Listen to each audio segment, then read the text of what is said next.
Voting against genocide is not only a moral imperative, it is a practical... Just yell and scream, we can hear you. All right. It is a practical imperative as well as a moral imperative.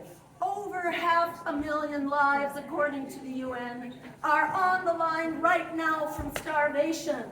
Also, according to the UN, 1 million people did not receive food assistance in the past month.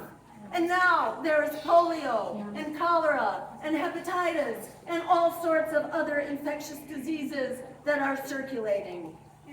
Shame! Every vote against genocide is a shot across the bow of the empire, announcing that its days are numbered, that the opposition is here, it's not going away, and we are getting organized. Every vote against genocide builds the pressure for a ceasefire, for a weapons embargo, and brings closer the day when we will achieve all of that. As Frederick Douglass said, power concedes nothing without a demand. It never has and it never will. Our vote is our demand. Don't let them talk you out of it.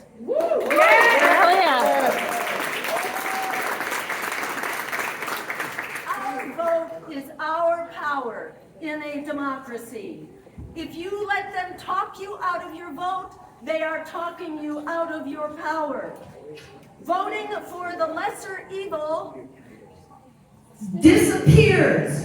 If you vote for the lesser evil, you disappear your opposition to genocide. Because there is no record of it, there is no evidence of it, and they will absolutely cancel all record of opposition to genocide. In fact, there is no lesser evil in this race among the two major parties. What we have are two greater evil choices. One conducting genocide now, the other urging that the job be finished.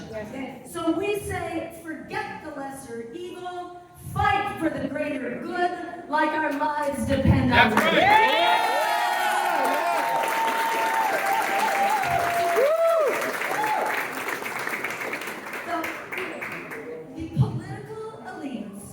Want us to think that we are small and powerless, that resistance is futile. That is a propaganda campaign in order to disarm you. In fact, we have majoritarian power, we have majoritarian support, with 68% of Americans wanting an immediate ceasefire and a diplomatic solution to the war in Gaza, and 61% saying we must have a weapons embargo now.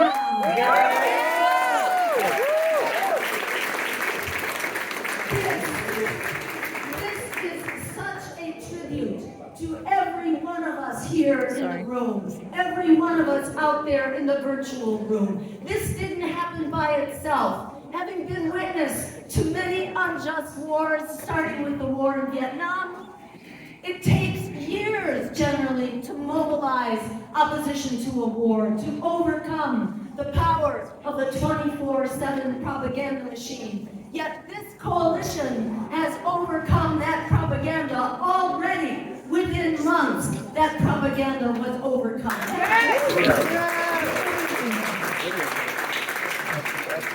to that, 1 out of every 3 eligible voters in 2020 chose not to vote for the same old politics of war and Wall Street being rammed down our throats in that election as well.